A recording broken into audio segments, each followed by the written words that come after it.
talk about the 2018, I just wanted to touch back a little bit about some of the activities that happened in the years prior to that, which kind of led us to this point. First off, it kind of all started when Congress decided that the drone was an aircraft. And with that pronouncement, then the drone ended up having certain protections that we've had to work through Congress so that we can be able to defend against the drone because of those protections. And then as the FAA reauthorizations happened in 2016, we ended up getting some tasking to go off and do some testing at airports. And now the 2018 is going to follow on with that. And then in 2017, Department of Defense and Department of Energy also received capabilities to mitigate against drones. So those actions then led to some activities in the 2018. So as a background of all of that, that brings us to the 2018 and some of the key aspects that we're going to talk about this morning. So again, with me I have some of my FAA colleagues, and I'm going to allow them to each introduce themselves, and then we'll have some questions. And then at the end of that, we'll be taking questions from you. And just as we did yesterday, we will use the poll anywhere, and we'll look through the questions and then be able to respond back to you. So with that, I want to introduce Joe, who said that he is very pumped and excited to be here today. I am. Guy, thank you very much. I am excited on the third day. I think we're kind of coming in as the relief pitchers to make things interesting, and we encourage your good questions. I know Guy's going to be ready with some poll anywhere, I think. So once again, I'm Joe Morra. I'm the Director of Safety and Integration in the UAS Integration Office under Jay Merkel. So I love being on these panels because we talk a lot about navigating security restrictions and the security implications. I get to be the drones for good person up here and discuss a lot of the things, especially in the reauthorization, that reinforced how we're enabling operations right now and how we're safely changing the culture of operators out there or inviting them into this culture to join us all as aviators. So I do want to say that thank you for going to the Resource Center, and I know Charles has been out there. He's got the shirt on. But I do want to say that that continues on. We do have a support center that you can call up all year round, 844-FLY-MY-UA or uashelp@faa.gov. So we have the same network of people that we can contact. We can up-level your questions. So hopefully that kind of resource continues throughout the year. So I do want to highlight a few things about the reauthorization that were really positive and reinforcements for the FAA that we were heading in the right direction. You've heard us mention the presidentially mandated integration pilot program. So that was, once again, reinforced in the reauthorization that there's congressional support behind that. And I think we're making really good strides in that, too. That actually links up to one of the other provisions in the reauthorization that isn't talked about very often, but it was a tribal provision for public aircraft operations. So up until this reauthorization, many of you are probably familiar that a government entity can conduct public aircraft operations. They have certain abilities to take responsibility for the certification of the airworthiness of the aircraft. All of the operating rules pretty much apply to public aircraft operations. However, certain pilot certification requirements and others are only applicable to civil. Up until this reauth, tribal governments did not have the ability to conduct public aircraft operations.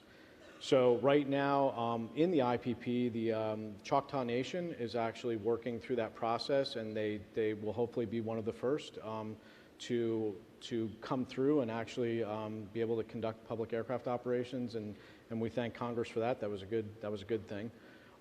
There are also some reminders in there too that to use our existing abilities through things like Part 135, air carrier operations.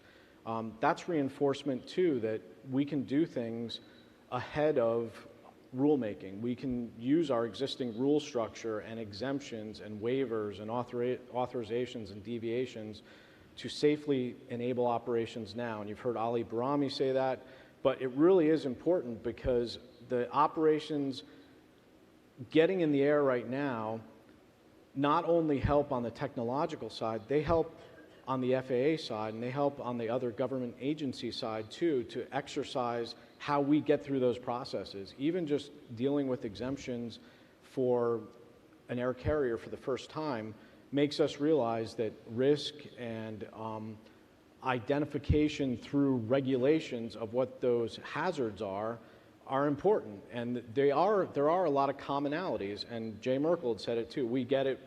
You don't have to carry manuals on board those aircraft. A lot of them are fairly easy to deal with, but you get into a lot of things about approved training programs, having operations manuals, having maintenance procedures, training curricula, and that's a lot of the cultural things that we can bring to the table too, because essentially when you're operating long distances, beyond visual line of sight, carrying property for compensation or hire, or you're doing really complex operations in controlled airspace, it becomes more about you as an operator than it does you as a remote pilot. So it falls back on those procedures that you have in place. The reauthorization also does reinforce our UTM implementation. And I can't emphasize enough that the partnership that we have with NASA and a lot of the research that goes on is great.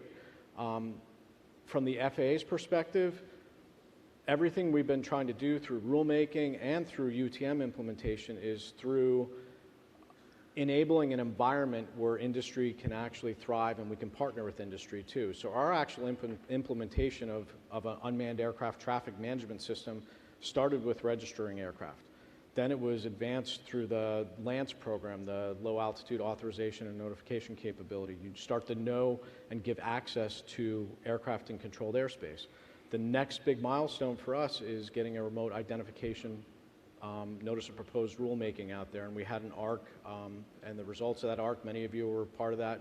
That's fundamental in this too. So once we have that enabling environment, we believe that the whole industry can thrive, and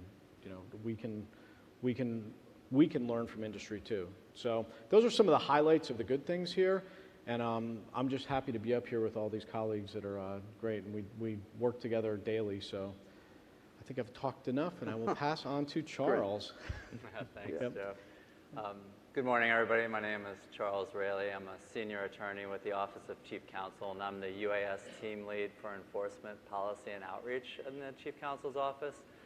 I'm also pro UAS. Yes. One of the interesting takeaways, I think, about the 2012, 2016, 2018 congressional mandates is the integration of UAS into the NAS and ensuring that happens in an efficient and safe manner. And I think from an enforcement perspective, our main concern is compliance and driving compliance forward. And to do that, education seems to be really the key.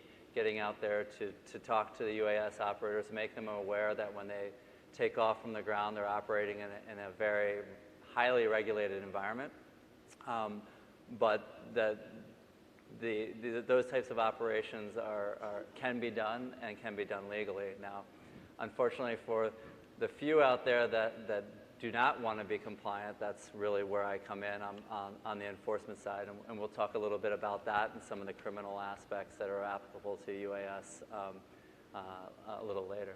But thank you for having me. Very good. Thank you, Charles. And next to Charles, Rob Sweet. Okay. Good morning, everyone. After my two colleagues here have been emphasizing that they're pro-drone, I'm really tempted to take the opposite tack, but I'll say my name again is Robert Sweet. I'm representing the Air Traffic Organization. I'm also the lead for the Air Traffic Organization's UAS security portfolio. For those of you that were here during the plenary session yesterday in which Terry Bristol, the FAA's chief operating officer, had participated, you probably heard her say something that is key or really core to the ATO's approach and the FAA's approach to dealing with security concerns, which is integration versus segregation. As we begin to further and further integrate UAS operations into the National Airspace System, attendant with all of the expanded operations, whether or not it's operations over people or beyond visual line of sight, we are also working with our interagency partners, critical infrastructure stakeholders, to make sure that we address all of the security concerns that come along with that. regardless of whether or not we're talking about errant UAS operations or, in fact, in those very few cases, malicious UAS operations. But that has to be balanced with a risk-based approach that enables us to allow all of you who are representing legitimate, compliant U.S. operators to know what exactly our restrictions are being placed within the NAS, and then to the extent practicable and consistent with whatever security concerns are driving the various restrictions that we have to put into place to actually access the airspace. So that is a careful balancing act. The FAA works with both industry on the UAS operator side, manufacturers, as well as the critical infrastructure stakeholders and our agency partners. So as we get into the session, we'll be talking a little bit more about that. I'm hoping by the time we're done this morning, you'll have a clearer understanding of that regime of security restrictions that are put into place, but just as importantly, what we are doing to make sure that that information is communicated to the community and also communicated in a way that you understand how you can gain access where practical. Thank you. Thank you, Rob. And now Janet Rife, who also works with me in the security office. Thank you. I'm Janet Rife. I'm in the Office of Security and Hazardous Materials Safety. I manage the team that does policy. We write policy and do program review and training for the LEAP program and the DUI program. Along with that, we're also working with the Office of Communications to try and develop some products for the public safety community, a toolbox that you can go to and get the information that you need for all the information, whether it's enforcement or starting a drone program. I think you've heard about the LEAP program already several times this week. And if you don't know who your LEAP agent is in your area of responsibility, we encourage you to either reach out to leap@faa.gov, an email address available to everybody, or see the Resource Center and find out who your LEAP agent is, because that person is really going to be the first stop for any law enforcement questions that you might have. Very good. Thank you, Janet. So actually, I'm going to go back to the middle here, Charles, because I think one of the sections in the 2018 reauthorization was 336, which I think might be important and interesting to some of the folks here in the audience about what it repealed and what it replaced with. Sure. 349 was the new recreational rules. As many of you will be aware, 336 was the initial rule for model aircraft and recreational operators. The way that came about through the 2012 reauthorization, there was a long period where there was a lot of uncertainty with those types of operations, the amount of oversight that the FAA had. Well, in the latest reauthorization in 349, Congress repealed wholesale 336 and replaced it with 49 USC 44809, which provides a little more definitive rules for recreational use, no longer called model aircraft, now just limited recreational use of UAS. And you'll see it'll enable a lot more integration, I believe, of recreational users into the national airspace system, and within the airspace as designated, we'll be enabling airspace access through LANCs eventually. We'll have registration requirements, et cetera. So I think it's a very important provision, not just for the recreational community, but for the whole integration effort as going forward as we move towards concepts like UTM, knowing who's in the airspace, having everybody operating from the same sheet of music. I think 349 is going to, or 44809, 49 USC 44809 is going to be extremely beneficial. There is a period of implementing 44809. It has several provisions in there that are not self-executing. The identification of community-based organizations and testing for operators, which I think will be really helpful going forward. A couple weeks ago, the FAA put out a Federal Register notice. The notice has additional details on how to comply with 44809 at this time. And as we move forward with the implementation of the provision, you'll be seeing more information. But while a lot of the users here are not recreational, I think it really shows a step forward into bringing all of the operators in the NAS with a base level of understanding of the NAS. And I think that's a really key concept so that we can have full integration of the UAS, including our huge numbers of recreational folks. So it's been, I think, a very positive step moving forward. Thank you. And if I could compliment on that part of it, though, too, the educational aspect of this, when you're navigating security restrictions, I think one of our biggest hurdles has been if the person that's operating the drone or the UAS or for recreational activities doesn't know that a restriction exists or where to go to get that information, it does no good. It's not a force shield that keeps people away from things. So although things are being placed as far as restricting airspace and having counter UAS abilities, it all basically comes down to knowledge. If you don't impart that knowledge in a simple manner to the broadest audience, they won't realize that it's out there. So it's really encouraging to us. It's not to make everybody take another test. It's really to design a test that's basic enough that makes safety simple to understand and makes it so that the broader audience is brought into this world. Yeah, absolutely. Yeah. Just the recognition that this is a highly regulated area, and even as a recreational user, you have to be aware of the environment you're operating in. So I think, again, 44809 is going to do a lot to really level the baseline knowledge of the playing field. Yep. So we've talked about education several times. Mm-hmm. So Janet, I know that one of the key aspects of the LEAP program is actually to help reach out and inform. So can you talk more about some of the outreach efforts that you have undergoing? Sure. Even prior to the Reauthorization Act, we were working on products to help educate the public safety community.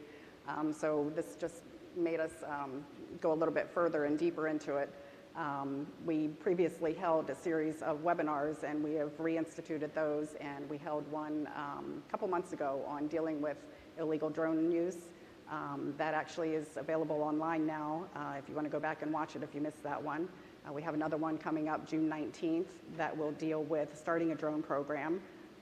Look for more information on that, invitations. We have developed several print materials. We have a very comprehensive 14-page document that deals with suspected unauthorized use of drones.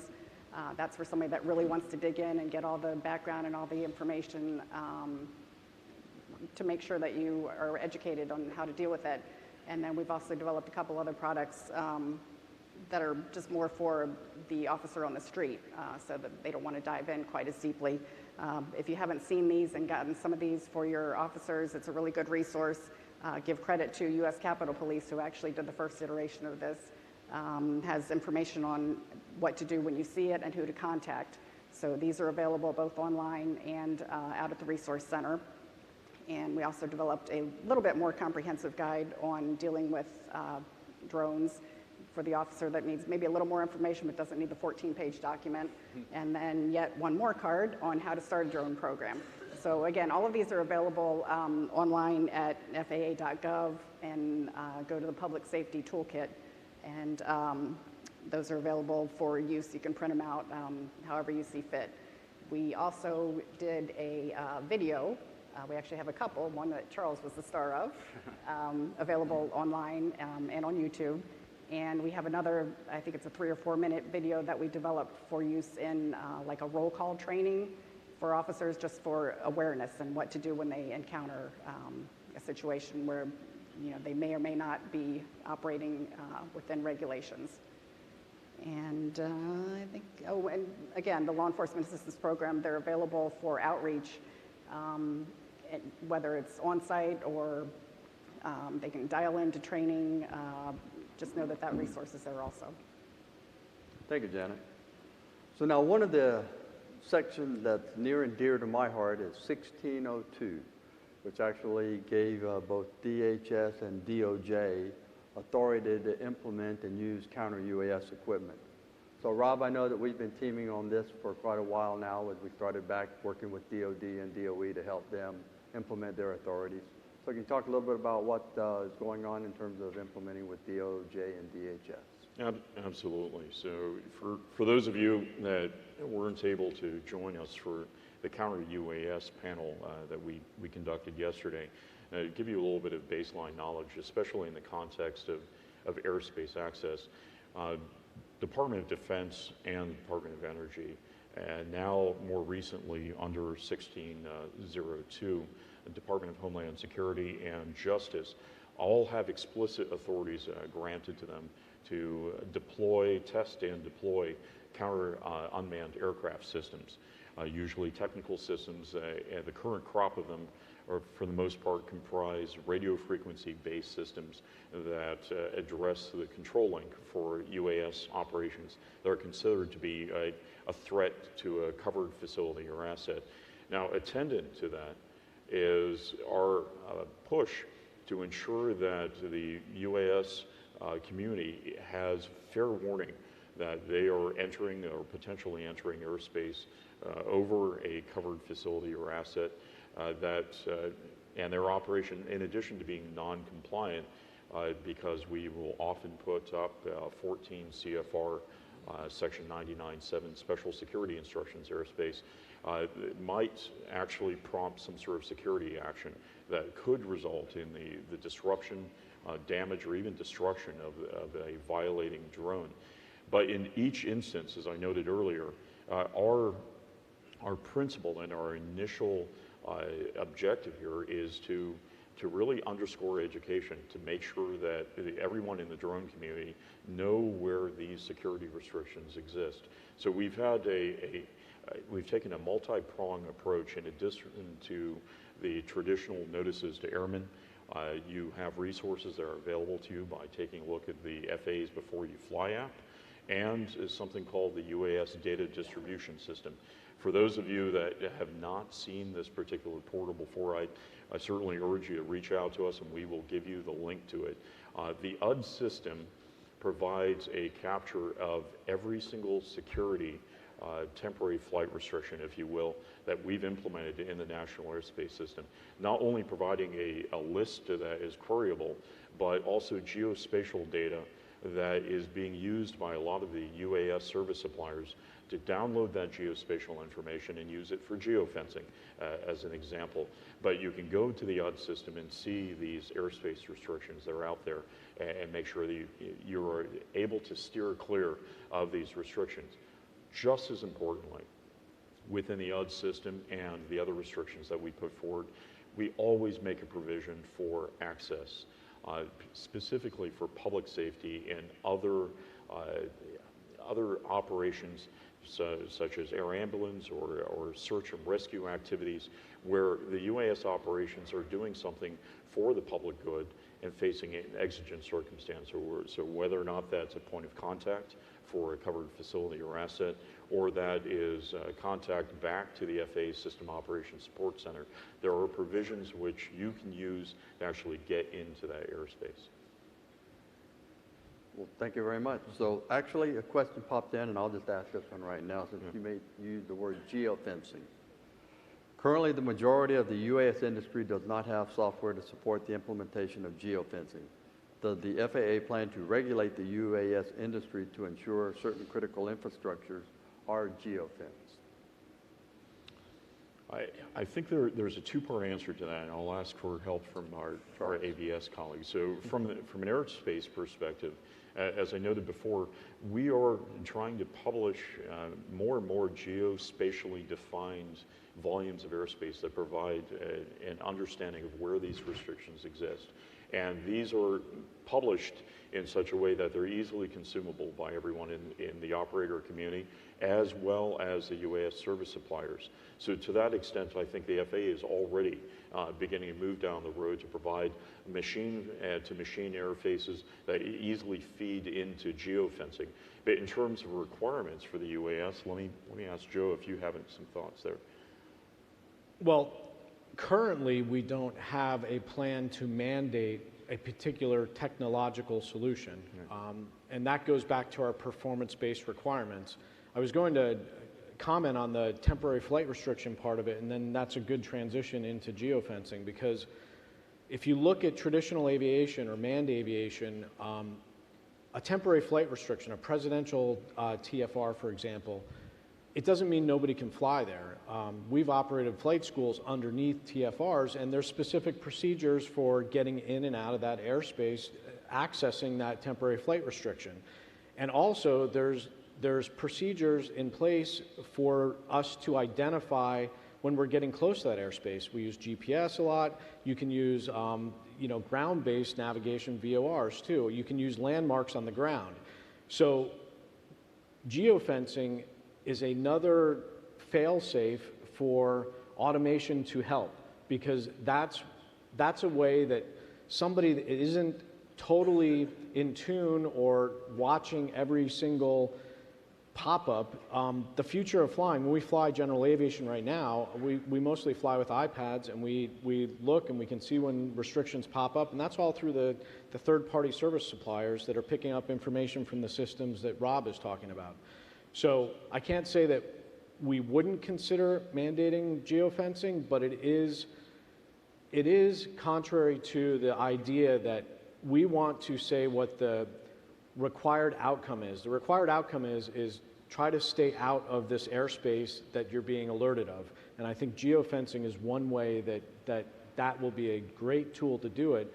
And many of the companies are doing that right now. And that helps the whole environment. And like you said, many are not capable at this point in time, but it doesn't mean that they don't have the ability to stay out of flight restrictions. They just have to do a little bit more due diligence. And I should put a message out to everybody that it was mentioned before, the Before You Fly app, we've now partnered with Kitty Hawk too. So hopefully that will be another tool that alerts you of this airspace that you can avoid. And once again, geofencing will be a great tool, but we're not mandating that at this point. Thank you. Yep. So Charles, let's turn back to some of the potentially the new criminal provisions that maybe were outlined or mentioned in 2018 Reauth. Sure. As many of you will know, the number of provisions that are applicable specifically to aircraft operations is pretty limited within 18 USC and 49 USC. Everybody who's involved in the industry is pretty much aware of 18 USC 32, which is the destruction of aircraft provision that's existed for a long time. In addition to the 46307, which is the National Defense Airspace, which also has existed for quite some time. But outside of kind of those main provisions and a few other, for a long time, the criminal provisions applicable were those that were generally applicable to any criminal conduct, not just specific to airplanes or aircraft. The 2018 reauthorization is notable in that Congress has identified some areas where it really wants our criminal law enforcement partner agencies to focus on going forward. And important thing to remember is the FAA doesn't enforce criminal law. Our partners do. However, these impact us because we work hand in hand with them on these provisions. One notable provision is the new 18 USC 40A. That is the interference with wildfire operations. Many of you will recall, and as we pointed out earlier in the discussion, if you're operating near a wildfire, you probably shouldn't be. And 49 USC 46320, which is a regulatory provision, was provided in the 2016, I believe, extension, which gave us regulatory authority to levy penalties of up to $20,000 for interference with wildfires, first responders, and law enforcement. However, Congress went a step further in the 2018 provision with 40A, which provides a criminal penalty for interference with wildfires. So it's yet another reason when, if you're operating out there and you're near a wildfire or some sort of emergency situation, to stay clear. There could be criminal implications. The other notable provision is 39B, And this addresses another concern that we've seen a lot of, and that's operations that interfere with manned aircraft operations or in close vicinity to airports. We've all seen the reports in the news, and so has Congress. And so what this provision does is provide a criminal penalty for UAS operators who interfere with any manned aircraft with one occupant or more. And notably, it also applies to runway exclusion zones. Those zones at the end of the takeoff and landing areas of runways, which are critical phases of flight and landing and taking off of manned aircraft. And so, again, it provides a criminal provision there, which again reinforces, airspace awareness, knowing where you're operating. If you're operating in the close vicinity of the airport, you need to ensure that you have that airspace authorization, because beyond our own regulatory authorities, now DOJ does have criminal authority to levy a actual prison term for these types of actions. So, we'll continue to see what comes from Congress in the criminal area. I would imagine there's more to come.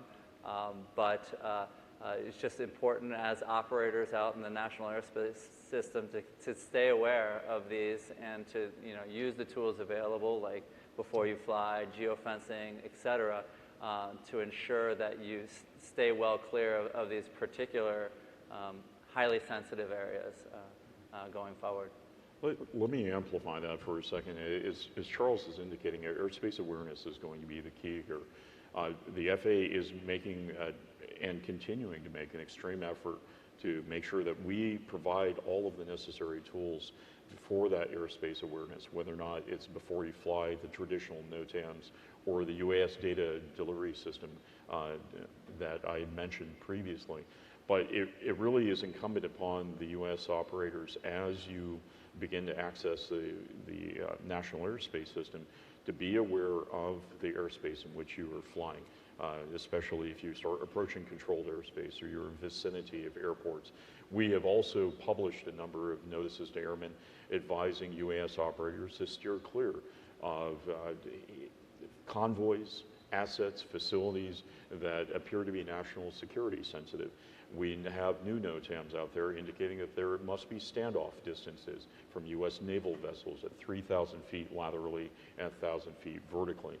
So become aware of all of those restrictions. And if in fact you are trying to operate something that is in the public interest, that is facing an exigent circumstance, be aware of the fact that there are procedures to appropriately access that airspace so that we can support your continued operation that is in the interest of the community or in the interest of public safety. And I will add on too, just to what Charles said, between the criminal penalties and the civil penalties, we do drive back, and this is sometimes a talked about issue here, to the compliance program and flight standards. The fundamental goal of compliance is to assure compliance at the lowest level. So if somebody is clueless and they don't know, we need to do the best job that we can to get easy to access information out there so that it can be available so you know about it. And we don't get into the numbers a lot, but everybody has to realize too that our workforce in the field that's actually out there to conduct surveillance or to conduct enforcement investigations is comparatively very small to what local law enforcement has the ability to, or public safety, or you as operators have. So a lot of this is relying upon getting good information out to you so that you can be ambassadors and take this on too, because Ali Barami also said too that one bad incident will reflect poorly upon all of us, and we don't want to see that happen. And people in the general public probably won't put together whether that was a public aircraft operation, whether it was a civil operation under 107, whether it was a recreational flyer. It'll just be a drone did something, and I think we're all trying to do proactive abilities here through things like the unmanned aircraft safety team, which industry is heavily involved in. through the Drone Advisory Committee going on tomorrow. They'll be talking about the 349, the recreational flyer provisions also, and the knowledge test in particular, so that we can gather great information to develop and partner to give the best test out there too. So once again, there are some pretty stiff penalties, but we do really want to encourage compliance without having to send somebody to jail. Yeah, absolutely. Yeah. You know,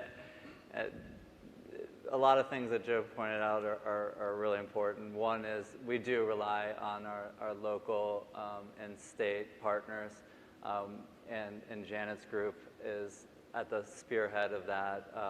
It's critical to our understanding of what's going on out there, and so those of you out in those the local state governments or agencies, you know, please continue reporting to us if you have any kind of issues or questions. We're here to help, and I hope that's one of the big takeaways of this is that we are here to help. But from the operator side, again, knowledge is key.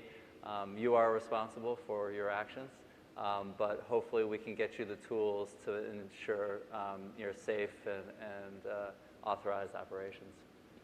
So while we've been up here talking, one of the questions popped in, and Charles, maybe you know off the top of your head, how many UAS civil enforcement cases has the FAA conducted?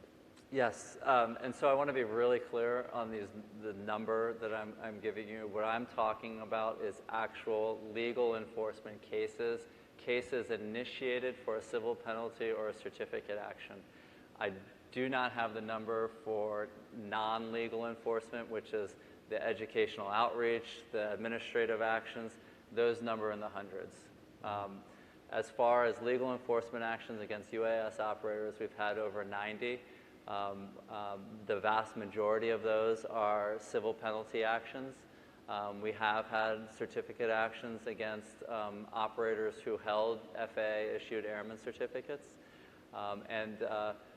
Another important, let me step back, of those 90, the overwhelming majority involved careless or reckless operations. We're not out there, you know, in the field trying to stop every operation that, you know, doesn't have necessarily a safety nexus. That's where the education comes in. These are cases that really have a careless or reckless aspect to them. In addition, I should also note that on the criminal side of things, criminal prosecutions are starting to step up in this area as well. Recently, there has been a case out of Georgia where an operator was flying contraband into prisons. He was charged under the criminal registration provision and as well as carrying contraband. And then in the Bay Area of California, another criminal charges just came out a week or two ago against an operator who was dropping leaflets over the stadiums in the South Bay there and in Oakland. So we're starting to see a lot more on this. There was quite a few identified operators at the Super Bowl. And, you know, we'll see what our security partners do with those folks, but, you know, and the FAA will also be investigating those as well. So we'll see how the numbers either continue to rise or adjust in the future. Certainly. So we're starting to get quite a few questions here. Let me answer one quickly. The acronym LEAP, Law Enforcement Assistance Program, and Janet was referring to that. Then here's one for you, Janet. What can everyone in the UAS community do to help reduce security risk? But before you get to that one, I know one of the points you want to talk about was how do you report unsafe operations, which would go into answering part of that question. Right, yeah, we get that question a lot. From an FAA perspective, of course, the paramount to us is the safety of the NAS. So if you as a public safety officer or even a private citizen, if you see something where a drone is operating, you know, that it's going to interfere with manned aircraft or something that's going to affect the NAS, the first thing that we need to do is get that information to air traffic so that they can take action, whether it's diverting aircraft or whatever, so we don't endanger the manned aircraft. Hopefully, if you're public safety and you work in an area or vicinity close to an airport, you already have an established relationship with the air traffic folks, so you know who to contact. If not, if you're not familiar with that, or if you work in an area that's not in close location to an airport, we have regional operations centers, and you can contact the regional operations centers, and they have a direct line to the air traffic facility, so they can get that information to them. Beyond that, if it's not a question of safety to the NAS, then the next thing that you want to look at is, are they endangering the public on the ground? If so, then absolutely you want to take whatever action you would take if it was anything else. If somebody was throwing rocks off of a bridge, what action would you take? Probably you have a law in the books that would allow you to take the similar action for operating a drone in an unsafe manner. Once you have taken care of that and ensure that there is no further safety to the public, if you could just gather the information and put it in your normal reporting format and contact your LEAP agent, get that information to them, and then we will take that and do our first scrub on it and pass it along to our aviation safety inspectors to see if there is an FAA regulation that was violated and possibly take action from there. Thank you. And if I could add too, looking forward, this is another reason why remote identification, we're putting so much emphasis on that, because from the investigative side, we get reports of things and air traffic gets reports, and we have the sightings reports that we put up on the website. We can only investigate when we can identify the operator. So once again, part of the security reasons for remote ID that have come from the ARC recommendations, the Aviation Rulemaking Committee recommendations, are for law enforcement, for the public to actually be able to identify or have notification. You might not have all the information yourself, but at least it would give us something more to go on too. Yeah, so. and until we do have that remote identification, which I think is critical to real integration to the NAS, full integration to the NAS, one resource that I think is overlooked oftentimes that is available to local and state authorities is 49 USC 44103. Every aircraft must be registered, and as part of that provision, local law enforcement has the authority under the federal statute to request the registration information from any UAS operator. And so that identification piece, critical. It's critical in the enforcement perspective, or just the investigation, to know who's operating. And until we do have that remote ID full implementation, we do have to rely kind of on the old-fashioned way of asking, but you do have authorities available to you to make those requests. Perfect. So, Rob, I'm going to come back to you, but I'll give you time to capture your thoughts here, because there are several questions popping up about airports, detection equipment at airports, mitigation equipment at airports, and the recent May letter. So I'll come back to you in a moment. Charles? Yes, sir. Will the FAA revoke a Part 61 pilot license for a Part 107 or recreational violation? Yes. Okay, that was easy.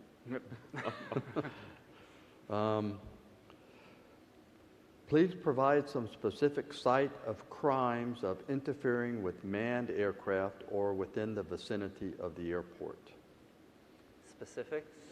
I'm sorry. Yeah, the question is, please provide specific site of crimes of interfering with manned aircraft within the vicinity of an airport. I think they're referring to a drone potentially interfering with a manned aircraft.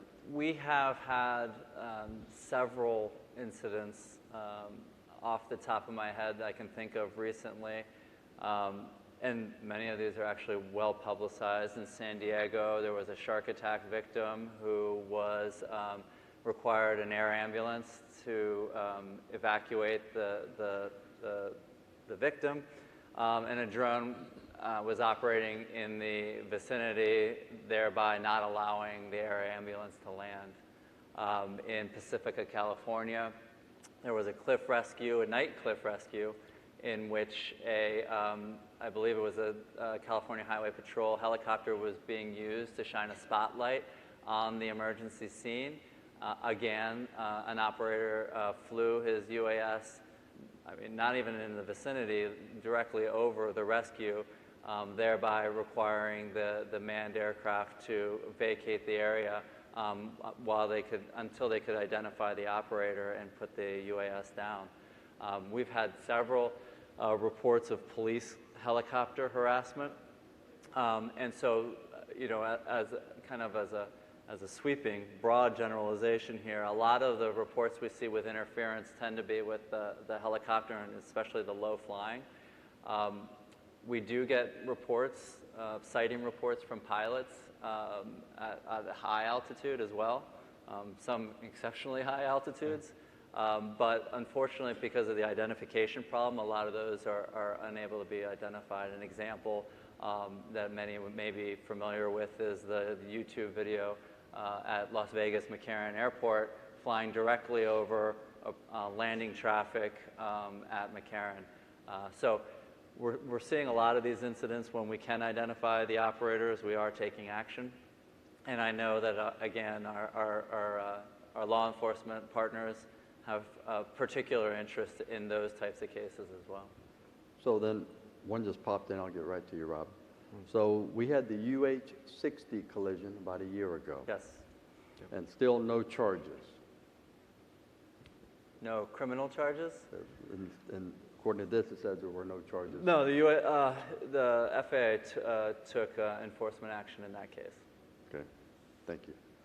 So Rob, two airports, a topic of discussion of late, and detection equipment that's potentially being used at airports, and or how they may, if they wanted mitigation equipment, what would be the process, et cetera? Absolutely. So there has been, everyone has been aware of the Gatwick disruptions, of course, and I think that is probably the most frequently cited case of a drone disruption to a major public use airport.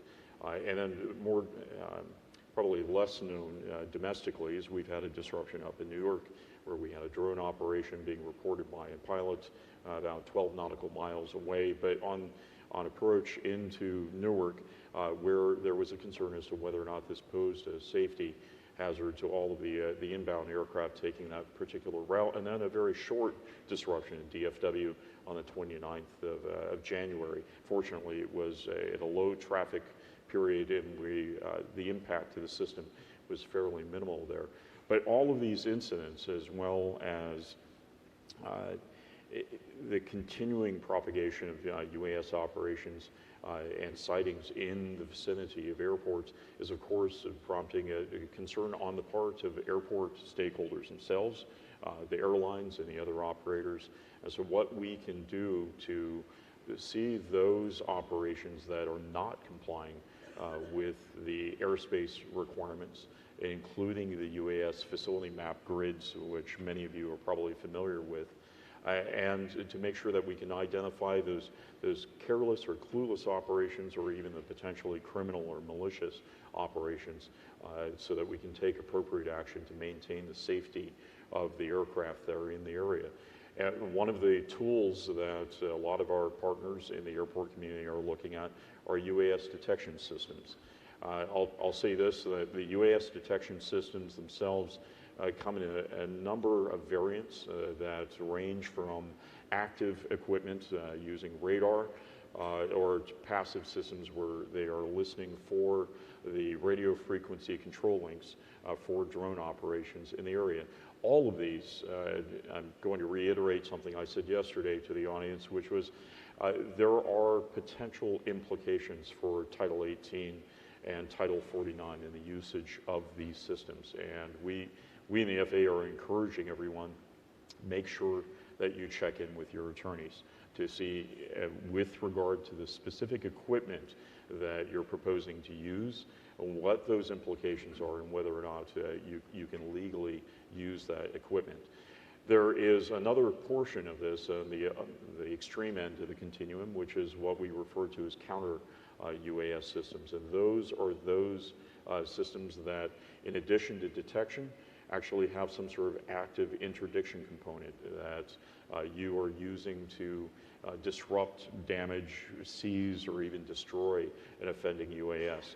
Again, there's a universe of legal implications in the usage of those systems, and there are only 4 federal departments right now that have the explicit authority to use CUAS systems, which is Homeland Security, Justice, Department of Defense, and Energy.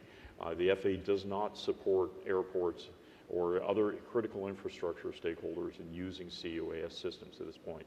We do recognize there is an extreme interest on the part of many of these stakeholders to be able to see what UAS operations are operating in the vicinity of an airport or a critical piece of infrastructure like a stadium or an event in which there might be some heightened concern regarding careless or clueless or even malicious UAS operations. In each of those instances, we are asking, in the case of airports, for you to go to your responsible FAA Airports District Office and initiate a process of coordination with the FAA, or if you're a non-airport entity, to reach out to the FAA as well, because we have a couple different concerns here. One is the equipment itself. Many of the systems have some sort of radio frequency component to them that potentially might interfere with those critical systems that are needed for safety of life services on the airport grounds, FAA Air Navigation Services or aircraft equipage. And for those of you that are in the airport community, you know if you're constructing or installing something on the airfield or even in the vicinity of the airfield that might potentially impact the approach or arrival or departure procedures in the area, we have to conduct an aeronautical study. So we are trying to work with the airport stakeholders to make sure that they are equipped with the tools to address this particular concern, but we also don't incur a safety impact on the rest of the national airspace system. The last piece of this I'll speak to is the response to UAS detections themselves. We've seen a number of responses where that incur safety costs and efficiency costs on the rest of the national airspace system. And I think it's in everyone's interest, and certainly the airport authorities that have come to us, as well as the airport industry communities like ACI-NA or AAAE, they've been involved with these discussions. Everyone is interested right now to make sure that we apply a consistent risk-based approach to using UAS detection capabilities, so that when there is a necessary response that we have to take action, responding to a UAS operation that is posing a bona fide safety hazard or security threat, that action in of itself doesn't impose undue safety or efficiency risks back to the rest of the NAS. Thank you, Rob. So while we were talking, I guess the question came in and I think you answered it. Do I need to call anyone if I use detection systems at non-airport locations? And the answer is yes. Give us a call if you're using detection equipment. Absolutely. Even if there isn't a strict regulatory requirement, if there's an implication for the rest of the NAS, National Airspace System, we ask that you give us a call.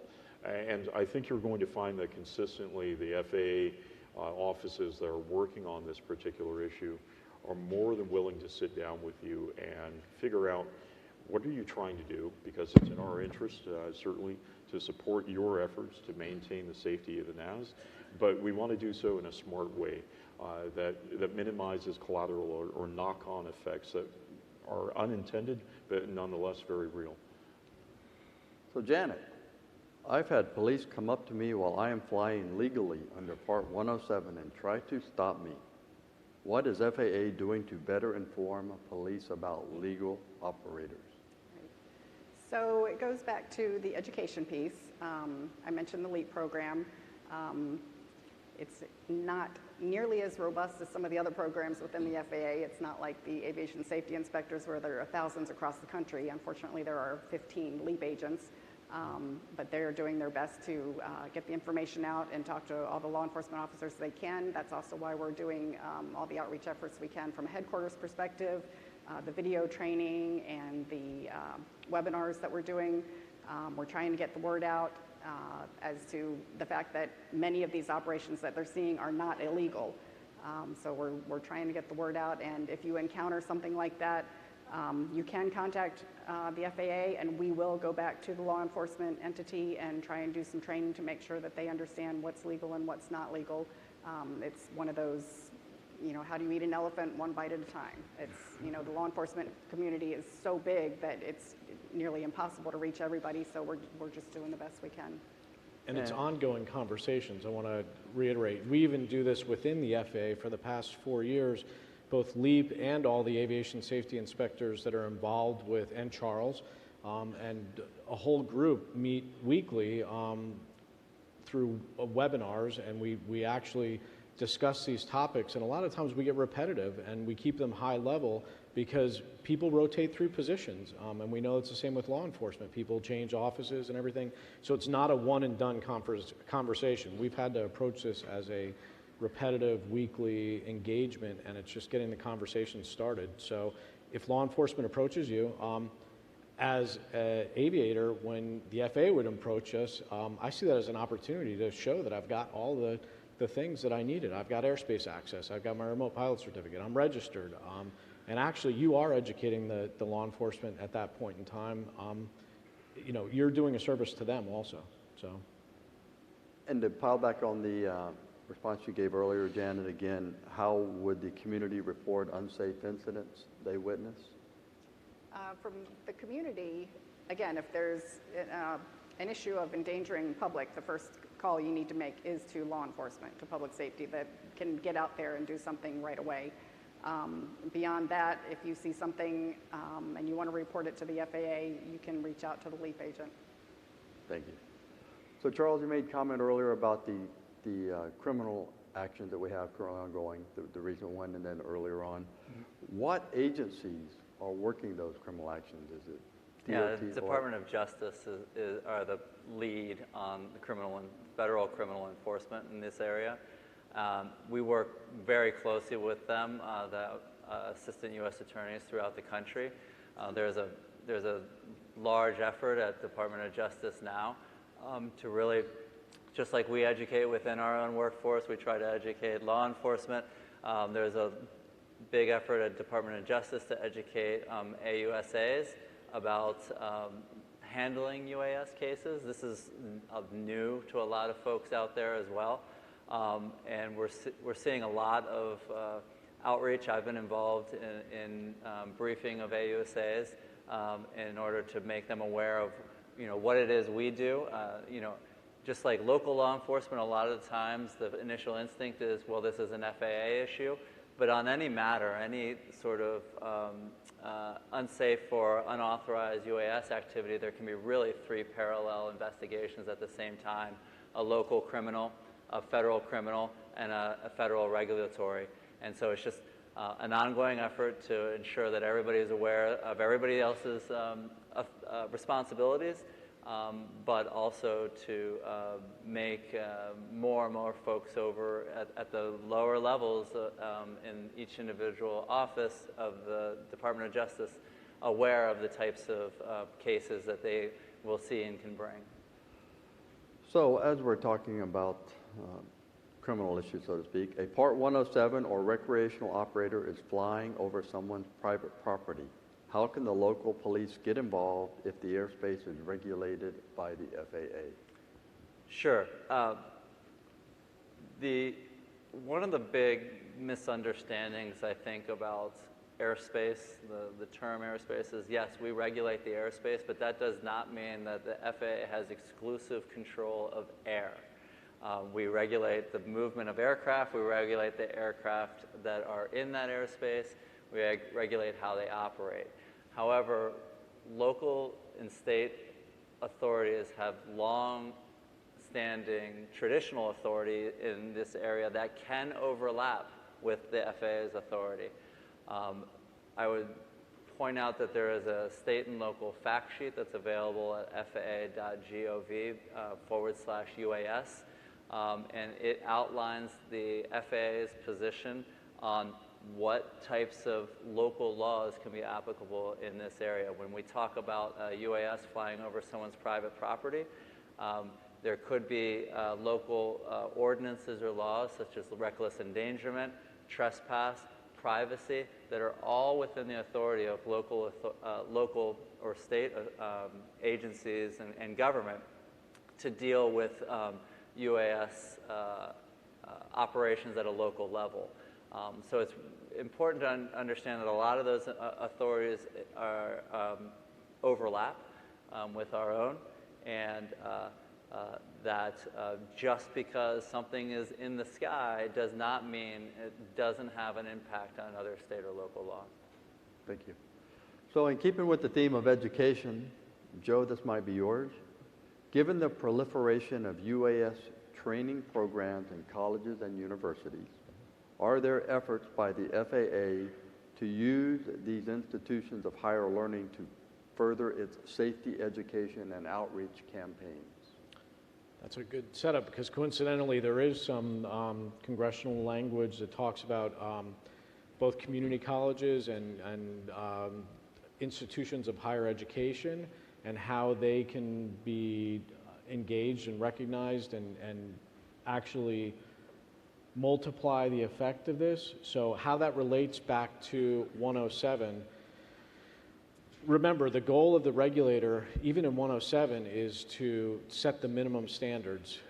It is the minimum entry into this program. And I know even our co-hosts here, AUVSI, they've got certain programs like the Trusted Operator Program that go above and beyond recognizing what is safe for a particular operation.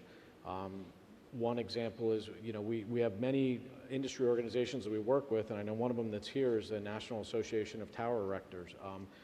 They don't fly to the base level of 107 operations. They actually have procedures and standard operating procedures in place that hold their own to a higher level. So once again, there's opportunity for education that doesn't have to wait on us to formally or officially recognize. I think that's what we've done through manned aviation. That's what the opportunities are here now. So yes, we are here, and I know that there was a meeting yesterday to discuss some of those provisions with some of the community colleges that are in attendance, and we thank you for that. That'll be an ongoing discussion, and we look forward to continuing to work with institutions of higher education. Excellent. Thank you, Joe. Yep. So I think we've actually reached the end of our time. I greatly appreciate your attention today. I greatly thank the panel for the insightful comments. I realize and appreciate there were a few other questions here that we didn't get to, and I apologize for that. So we'll be over here on the side. If you want to come up and ask me, we'll certainly attempt to continue answering your questions. But at this time, thank you very much, panel. I greatly appreciate your time. Thank you.